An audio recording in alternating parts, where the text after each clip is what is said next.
and I'll start over a little bit for those of you who haven't joined. So welcome again, and today's listening session is for Northern California. Again, this is part of the California Truth and Healing Council's efforts to move forward and really get more information and more community input on how they should be thinking about the Truth and Healing Council and the report and what they should be looking into, and generally the whole process. And so this week we're doing our kickoff of monthly listening sessions. I apologize as there's been a little bit of bumpiness. We were trying to reverse engineer from when we had the next meeting date to have a listening session, but we're still kind of working on the meeting date. So wanted to make sure that we got this at least established, and then could also put out to the community some questions about whether this format works, whether this time period works, whether the middle of the week is actually workable for people to give input, or whether it would be better to do something on the weekends or after hours for people to engage, given that a lot of folks have day jobs. So really just wanted to start these conversations and also provide another avenue for community members, both native and non-native, to share their thoughts, give some direction, and move forward. I'm going to very quickly give you a very quick overview of where things are at, and a quick overview of these listening sessions schedule. And then really, I'd like for this to be a little bit more open-ended. I do have some prompts if people want to give input on specific things that the council's thinking about, but really very quickly would like to give an update. So again, these virtual regional listening sessions are going to be held on a monthly basis starting this week. For this week, today is the Northern Region listening session. Tomorrow is Central, Wednesday is Southern, and Thursday is Eastern.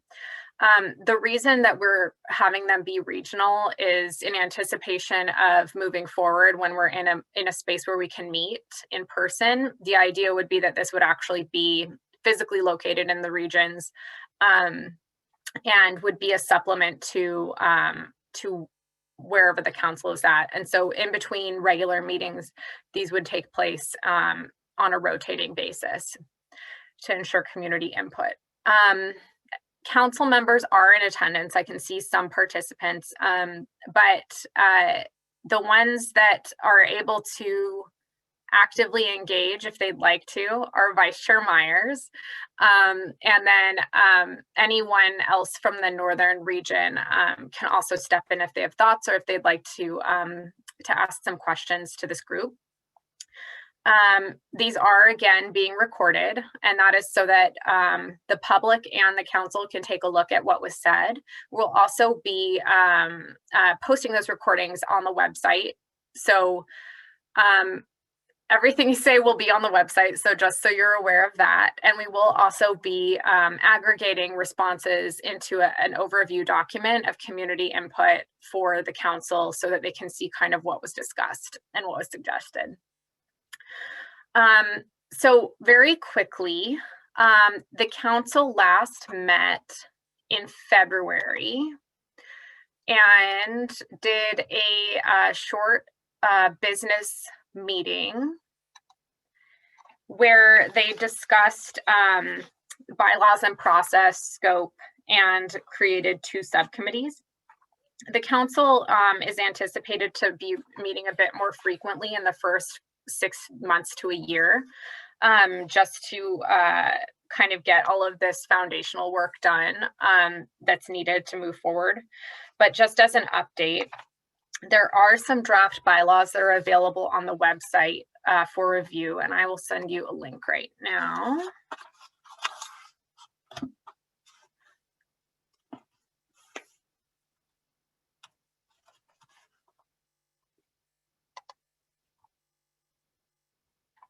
Okay.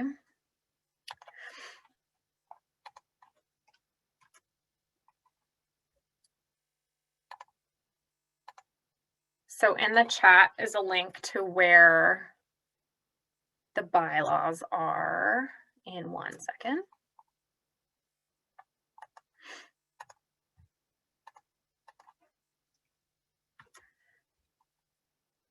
And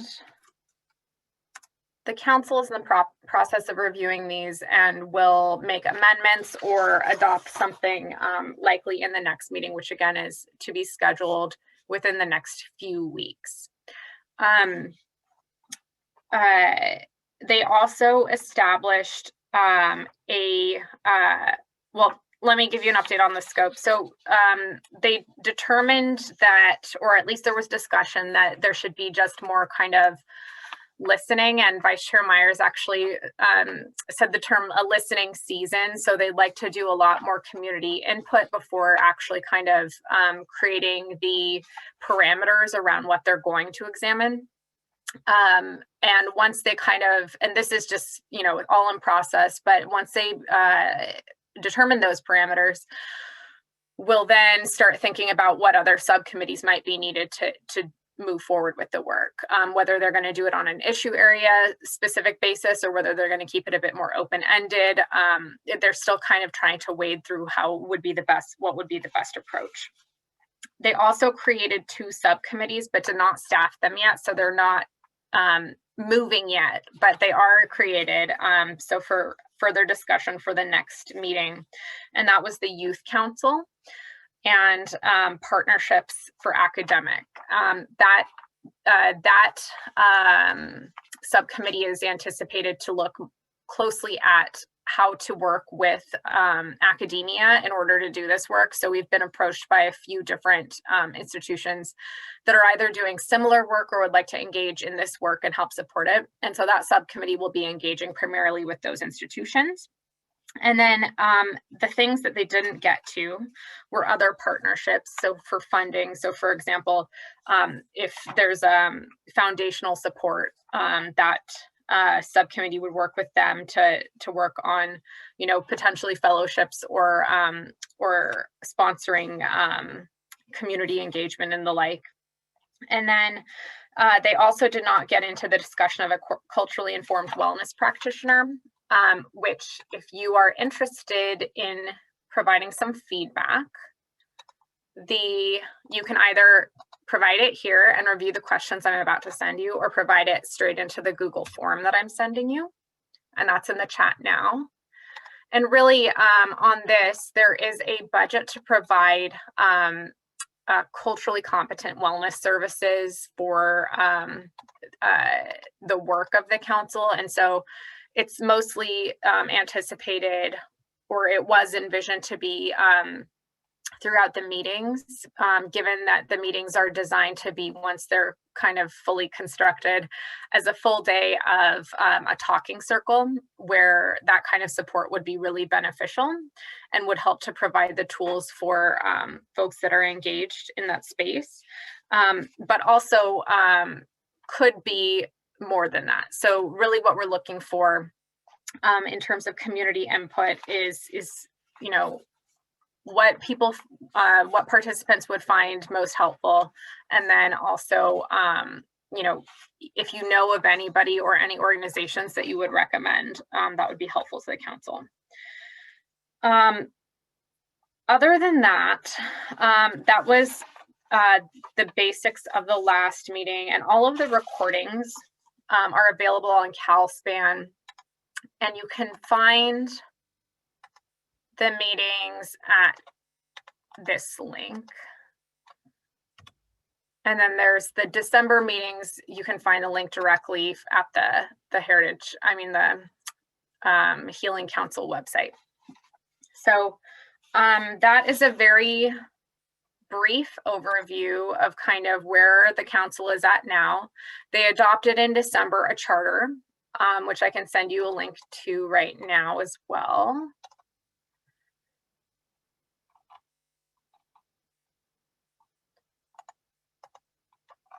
And then also I'm going to send you, which if you're here, you already are aware of this, but the virtual listening sessions, recordings, and materials will be available at this link. We may actually, depending on how this goes and what other folks think about having a different page for that that's more intuitive. But for now, everything is at the resources page. And then here is the final charter for everybody. Okay. And so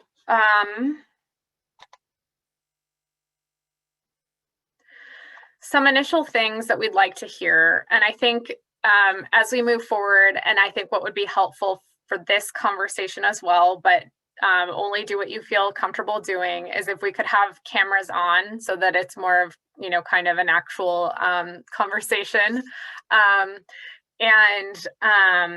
Really what we'd like to hear is community input. It can be anything or everything. Thoughts about the council and how it should move forward. And really, I think what we would find really helpful is some more feedback on how we can better engage the community, how we should best communicate, what days and times are best. Once we are in person, in addition to a web-based option, what kinds of venues feel safest to meet or most accessible. But for now, I am just going to very quickly, before we go into kind of open discussion, I do also want to introduce Loretta Miranda, who is my new chief deputy. She'll be new for a year, so I can keep saying that. And she's going to be helping with these efforts. So, and we'll also be hosting some of these listening sessions depending on availability in the next few months. So, Loretta, would you like to introduce yourself? Sure, and I will gladly still be new for a year. There's a lot to learn, but my name is Loretta Miranda, and I am Chief Deputy Tribal Advisor and Special Counsel for the Tribal Advisors Office. I am a descendant of the Morongo Band of Mission Indians in Southern California, and I am excited to be here and be doing this work. Awesome, thank you, Loretta.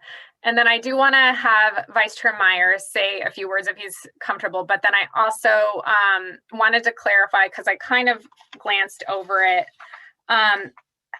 the regional designation, and this is something that our council members were wondering as well, is really kind of self-determined. So if you view yourself as Northern California because your tribe is in Northern California, you are welcome to attend this session. If you view yourself as Northern California because you live in Northern California, you are welcome to attend this session.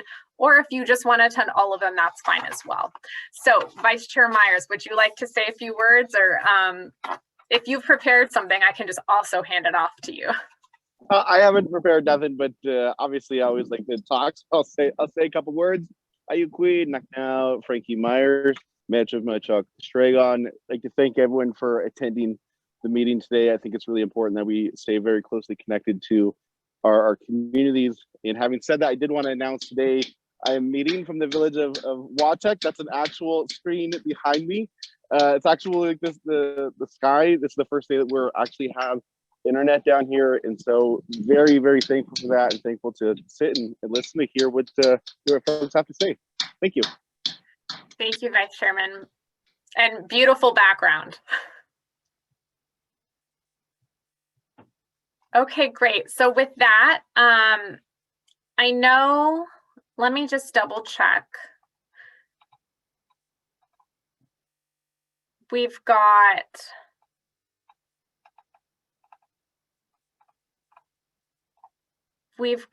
Council Member Elliot Santos is on as well. I don't know if you want to introduce yourself, but you are able to engage since we only have one other council member on. So if you'd like to, you can, but also if I just put you off on the spot, you don't have to.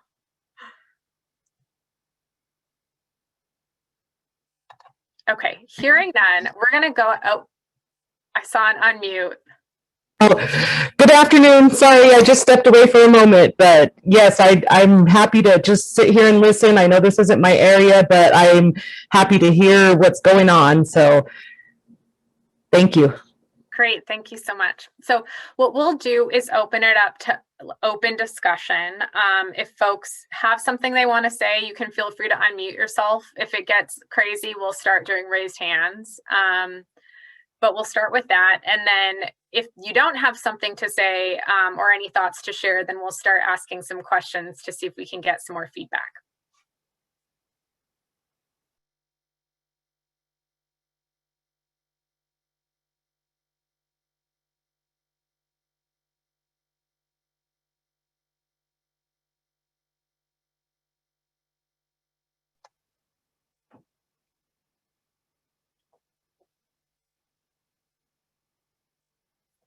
Okay, well, then I'm going to ask a question. So these listening sessions, we do want to have them on a monthly basis, and we want to have them more regularly so that folks, you know, don't have to kind of constantly be checking to see when something is happening, and they can just have it on their calendar and have it be, you know, kind of a done deal. And that part of that is that we also want to do that with the council meetings as well. So we're currently in the process of finding out general days and times from the council that they're available. I'd like to kind of hear thoughts about, I mean, all of you are here, so it means you're available at this time, but I know that a lot of people are not, you know, able to join at times during the day, are not able to join during the week. And so I'd like to hear about, you know, when might be best, or whether there might need to be multiple options made available. And in the same vein, would like to hear whether, you know, the meetings themselves are at a convenient time. Because really we are trying to schedule around council member availability, but also because this is so community driven, we need to have times that people can actually attend. But we'll open it up in case anybody has thoughts. And if you don't feel like saying anything, you can also put something in the chat. And then also, if I have been just too summarizing in everything that's happening and people want me to go, you know, way back to the beginning and start over about how everything is, if you're just joining this effort now, happy to do that too. And I have a whole PowerPoint. So just let me know what you need and we will do it.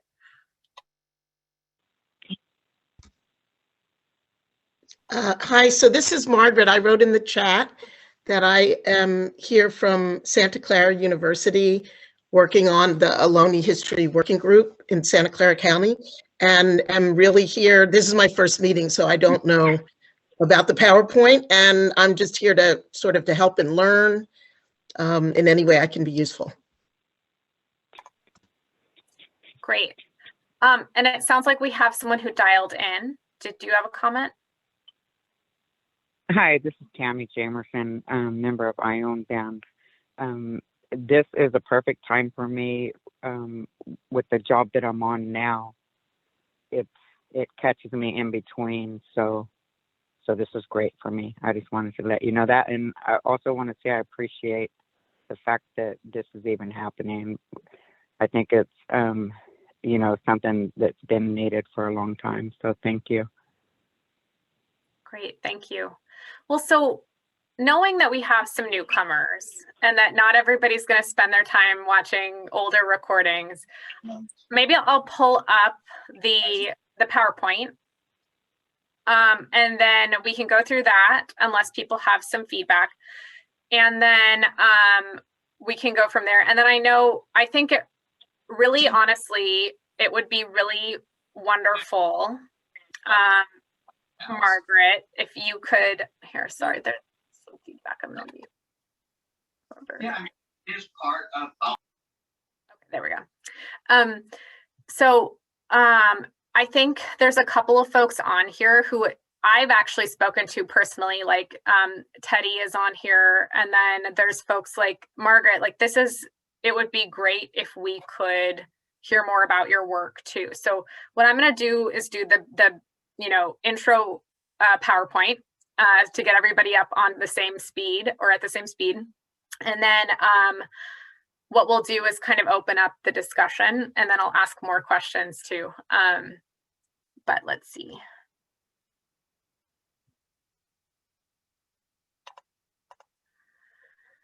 Okay.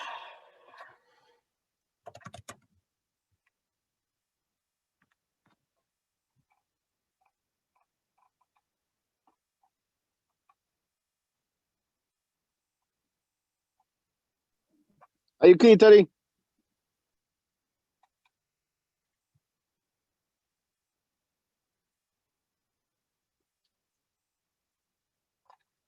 Okay.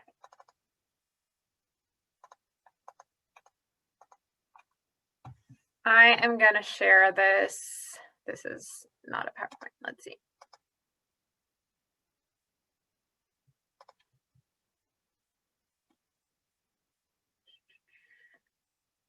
Well, this is good enough. It's a PDF, so I'll share it with you. Okay.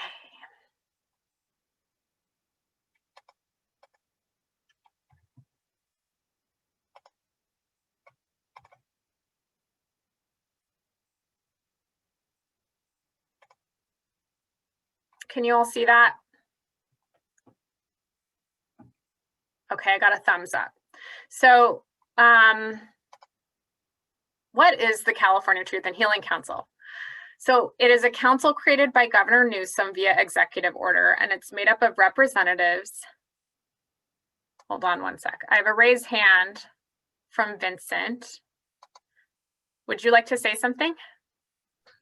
If it's appropriate to go after your PowerPoint, I didn't mean to be disruptive. I thought that. Please be disruptive. That's what this is for. All right. So hello to everyone. Good afternoon. There's some familiar faces here. I live in Northern California in Eureka. I actually work for Northern California Indian Development Council as a social worker in our Duluth youth program. Duluth is our word we have permission to use from the Wiyat Tribe Table Bluff Reservation to utilize for our youth group, meaning words and talking. So the word Duluth means that. I'm also a Chumash from Southern California, so I got a bit of a cross California regional perspective. My intention would be to also attend the Eastern listening session, but I lived up here for 25 years. I go home quite a bit. And I just, I work with a lot of local tribal folks. My wife is Yurok, my children are Yurok tribal members, also Karuk. So just wanted to introduce that. Say hi to Frankie Joe, of course. But I just wanted to, and I look forward to further conversation. I know I had a chance to speak at a meeting back in November. I don't know how that was received or not, but it was kind of quite a speech I made there. But I would just like to continue to advocate, particularly for non-California Indians, similar to down in Chumash territory of the federally recognized tribes in California and those who are descendants. We have similar situations in Northern California that I'm aware of, such as the Noramnuk, Wintun, there's even Sanangwe people in our area, in our local region. So just want to keep that discussion and how our tribes can support that. But I'm honored to be here. And just thank you for your time. Great, thank you, and great to hear from you. I do want to update, so that has been a topic of discussion quite a bit for the council, and so I anticipate that it's something that they will focus on and possibly create a subcommittee on. I think they're still trying to understand how they're going to organize themselves, but that's something that has come up quite a bit and is something that is so California that I don't know how you could do a healing council without talking about it. So one thing to think about while we go over this overview is also, I was thinking today about how to best capture folks that are not members of non-federally recognized tribes and are not members of federally recognized tribes, and how do we capture that group and not make them feel excluded as well. So just something to think about. The budget that was authorized, the budget that was authorized kind of includes consultation with all of the tribes that are on the Native American Heritage Commission list. But again, that list also is not, the conclusive list of tribes. So would like to think a little bit more, and I think how, internally as staffing, we've envisioned it is we're just trying to find an anchor to do the work, but that it doesn't need to be limited to that. So we don't need to limit it to that list. We don't need to, I think it's open still, and that's part of the listening season, which is now my new favorite term from Vice Chairman. Okay, so I'm going to very quickly go through this, and then I do want folks, I think it might be nice after we go through the overview if people could just introduce themselves and kind of their interest in, you know, we have a small enough group today that I think we could do that, and obviously only if you're comfortable, but I think it would be helpful in kind of, you know, like we just had some really great input in an introduction, so I think it would be great to hear more of that. So the council was created by executive order. For those of you that are unaware of the different kinds of mechanisms to do things, an executive order basically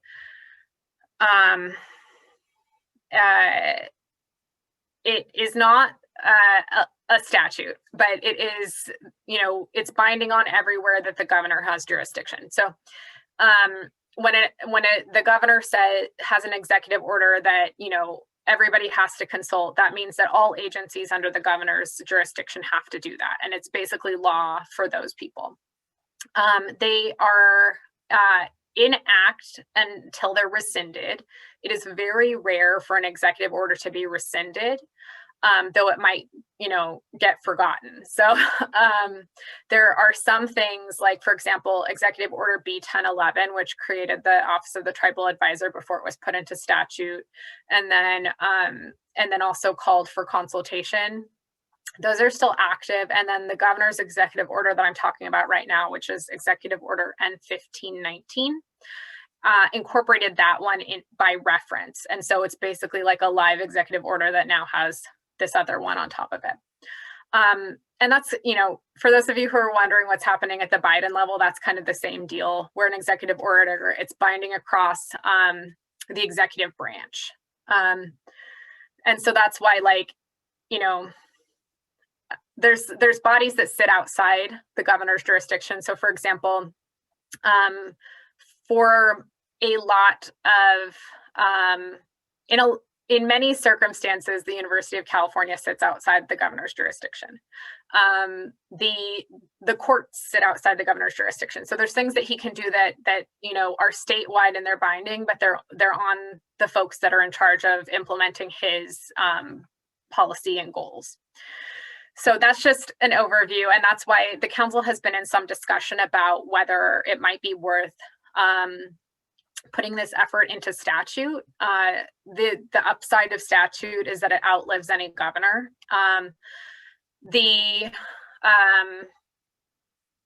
I won't say the downsides because that's just going to be me editorializing, but that's why there's some discussion, is that because it's via executive order, it makes it a bit more subject to changing policy direction in the event that the governor does something else.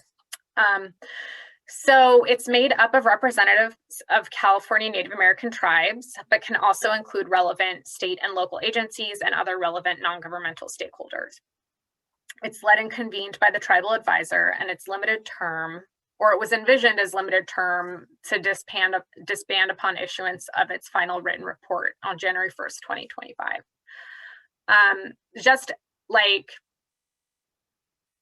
Just as kind of like an initial discussion, I think that as we move along in this process, the council will need to think about, and we'll kind of assess where we're at with everything.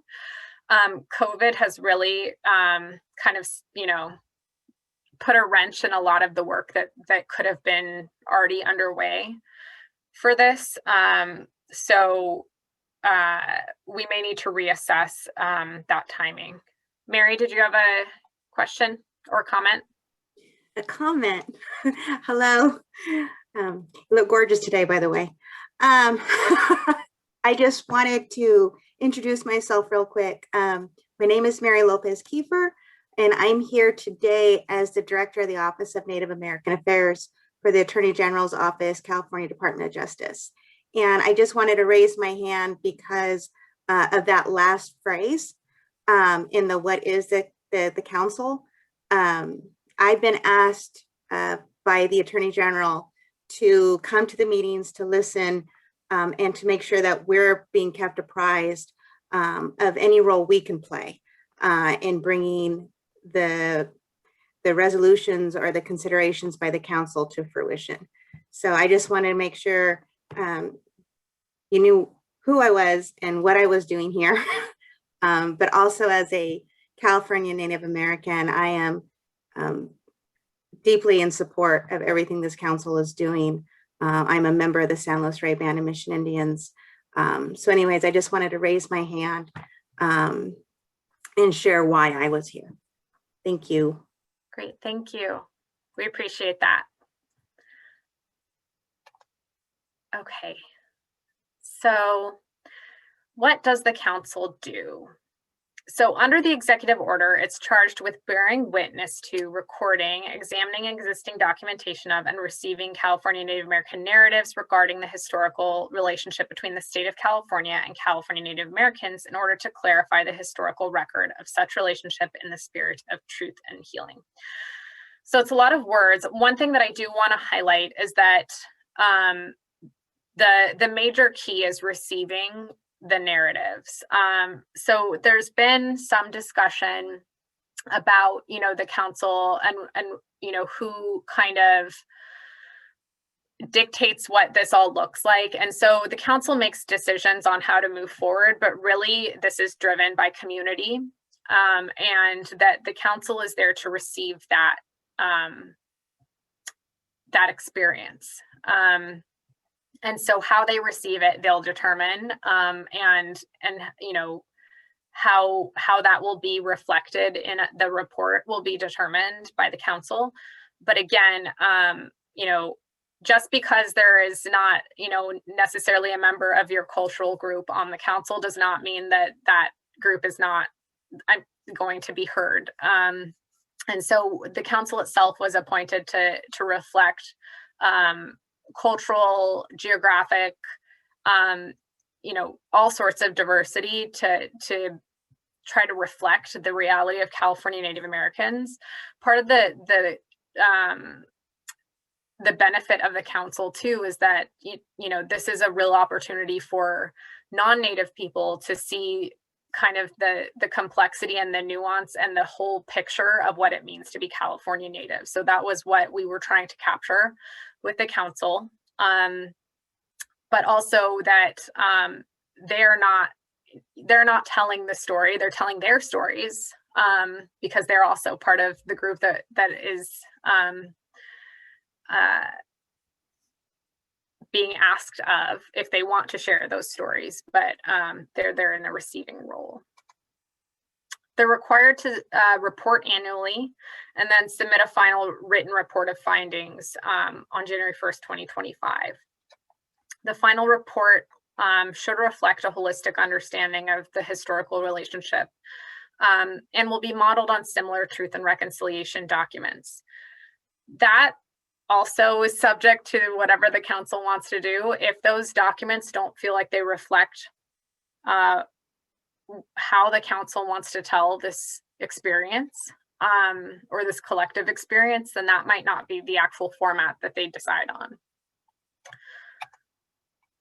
They will examine reparations. So pursuant to the charter, they can examine and make recommendations aimed at the reparation and restoration of Native peoples, and then consider how to prevent similar depredations or policies in the future. So basically, if we're thinking of this as kind of an effort that connects, the origins of this state to where things are at now, really the council will examine and will hear and will receive testimony, and maybe you'll say some of it today, which you don't have to because this is more of just listening session, but we'll hear about from the Native experience, what happened here, what is happening here, and then we'll think about how to prevent that, how to make up for it to the best of not its ability, but to the best of, the ability to make up for something that you can't make up for, and can make those recommendations. And one thing that I really liked that we heard last meeting was, the report is really, well, and the work should be framed about what does the state have to be sorry for? And I think from the Native perspective in the Native community, everybody knows what those things are. And so that's kind of what the council is wanting to hear too, and how they organize their thoughts is what should the state be making right? What did they do wrong? And now that there is a place for Native people to be seen by the state, what are the things that Native people need to be done to feel whole, or to feel more whole, or to feel like an effort is actually being made? So the council is made up of voting members and non-voting members. There are only voting members now, and there's 12 of them. And then there's also, each region has an alternate voting member to make sure that we have quorum. They all have to be from California Native American tribes. Of the 12, 3 are from Southern, 3 are from Central, 3 are from Northern, and 3 are from the Eastern geographical areas of the state. And that is that's based on tribe rather than actual geographical location. So what you'll see on the council is that there's people who are located in San Francisco, but they're actually from Chumash territory. There's people who are living in Sacramento, but are from Ohlone.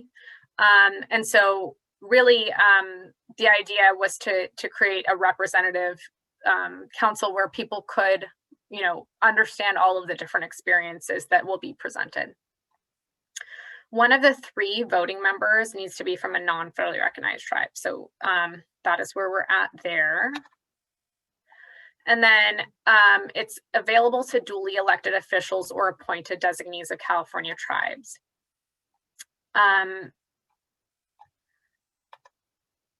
There are also non-voting members on the council, but the council hasn't determined this yet. In the last meeting, it was discussed and it was brought up about how to bring in non-voting members, but at this time, the council would like to kind of work together a bit more, establish kind of their structure, get that good solid foundation, and then possibly open it up to more members. But at this time, they're kind of trying to figure out which way they're going to go, what tools would be best. We're on the staffing side, working through how best to communicate, how to structure these things. And so again, TBD on the non-voting members. The public can participate in everything. Right now, what's happening practically is that there's so much business in the council meetings that we haven't had a lot of opportunity to do big public comment. And so that's why we're also incorporating these listening sessions into the work of the council, is that on a monthly basis, we want to hear community feedback. And then in addition to that, would want to, once all the business is out of the way, have a much bigger space for that. So I'm probably like misspeaking about that. Really, I'll keep talking and then you can hear about how the meetings are supposed to go in practice. But really, public can do kind of everything. We are running these as open meetings as well. So the listening sessions are not, and that's why we have, only 2 council members can be in each listening session, so that we don't potentially have open meeting law violations, and that we can have kind of a smaller, more informal conversation. But the public can make oral statements and testimony, submit written comments, observe all meetings, host affiliate events. It's kind of open to everything. And so we've had a couple of people approach our office asking, what they can do for the council. And really it's open-ended. So if there's ideas about something you want to do, we'd love to hear it. And it's really kind of only limited by your imagination. And we can bring it to the council and they can think about it. And if it sounds good, they can move forward. And then just this is kind of the structures. There's the voting members. And why we also include duly authorized representatives is in the event that, tribal elections make things complicated for anybody who's already on the council, as long as they're supported by the community and continue to be supported by the tribe as someone who they see as the person they want to represent them on this council, then, you know, we don't want to invite instability in that way. So then non-voting members, if they are incorporated, could include anybody, and then public participation and affiliate events, again, can be open-ended. The structure was adopted based on consultation response, and then also incorporated kind of lessons learned from similar mechanisms. There in other similar truth and reconciliation efforts, the ability for the work to move forward was constrained by the number of people that had to reach consensus. And so basically a number between like 8 and 16 is around right for that type of thing for such a big movement to move forward, or is that's the recommended size. But then also understanding that, you know, beyond the business, this also needs to be pretty open to the public. And this needs to be driven by community. That's why this structure was adopted. But again, you know, the council itself can kind of do what it wants. So if you're on the NHC contact list, if you're a tribe on that list, then we will have a meeting. And within the budget is a budget for recording and transcription of testimony. So in the next few years, I'm charged with meeting with all of the tribes in the state, and really how we move forward as we kind of ease out of COVID lockdown conditions and the threat of spread of COVID. I think none of us wants to be spreading to our tribal brothers and sisters. So really how we move forward will probably be, you know, we'll have the regional sessions, but then also we'll have consultations, you know, kind of before and after those. Those consultations I've envisioned as being up to a day long. They could be longer if a tribe needs more. They could be shorter if a tribe doesn't need it. But part of this is that, you know, even when the council was first announced under the executive order, on just regular tribal advisor business, tribes would start bringing out original source documents and start telling stories and narratives and experiences. And so part of this is that, you know, a lot of this work is actually going to be done in spaces that aren't like what we're in right now. You know, like they're going to be in smaller gatherings. They're going to be in places where people feel okay to start sharing these things. And so that's what this piece is for.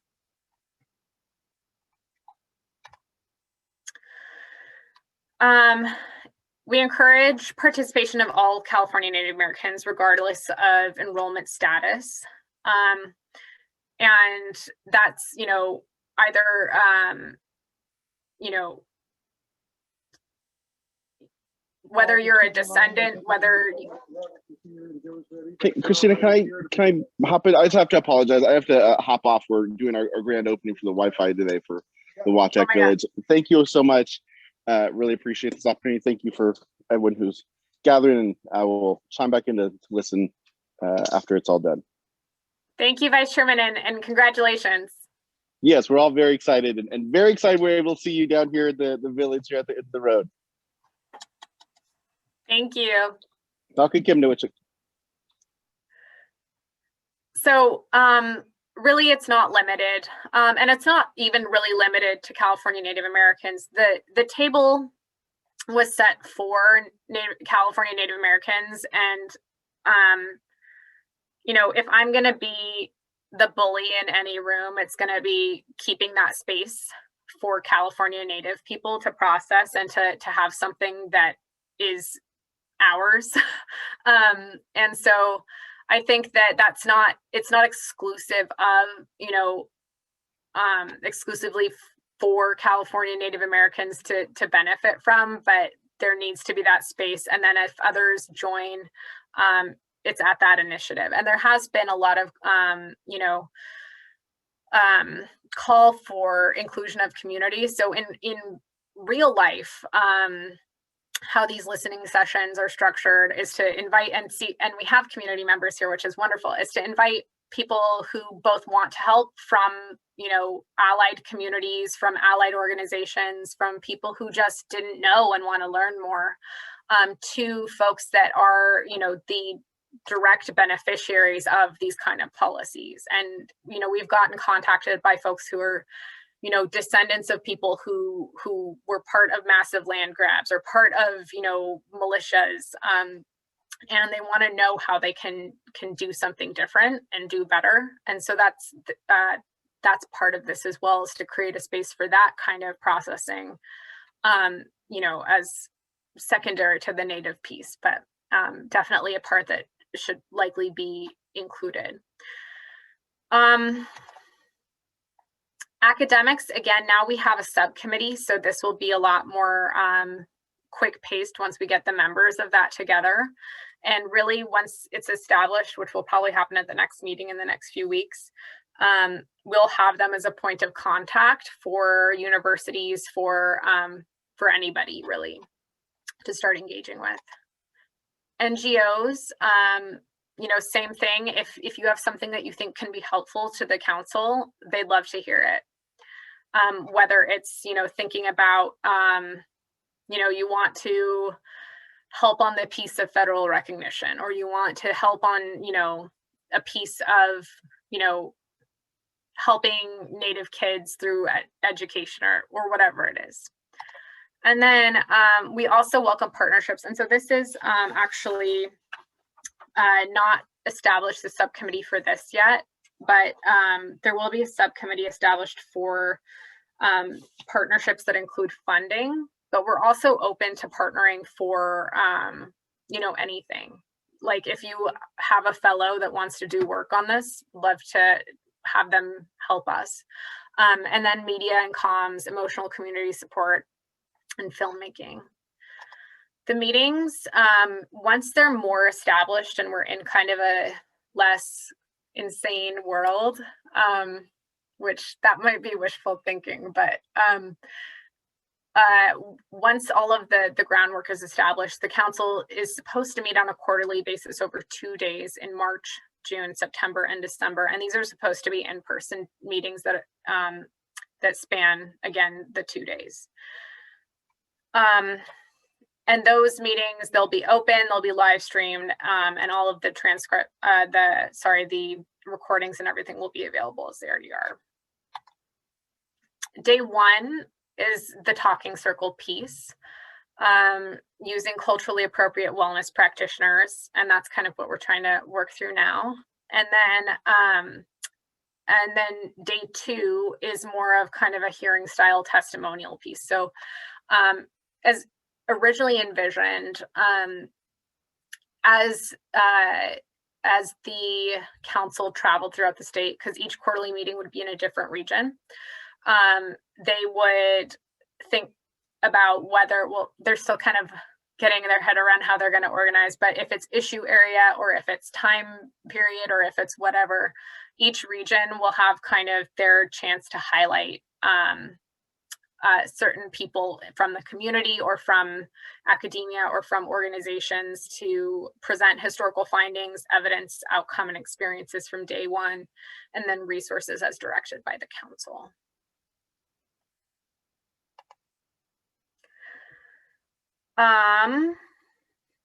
We are still seeking input on the selection of culturally appropriate wellness services.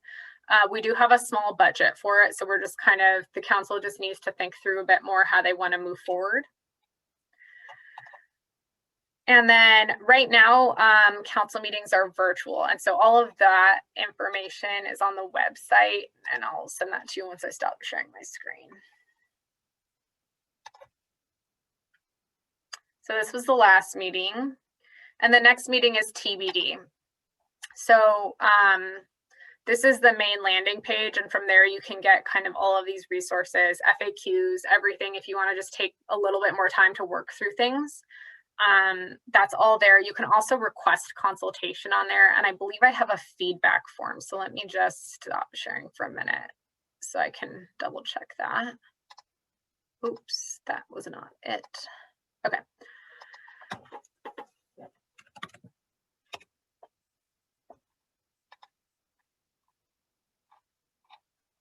Yeah, so let me actually share this with you too very quickly.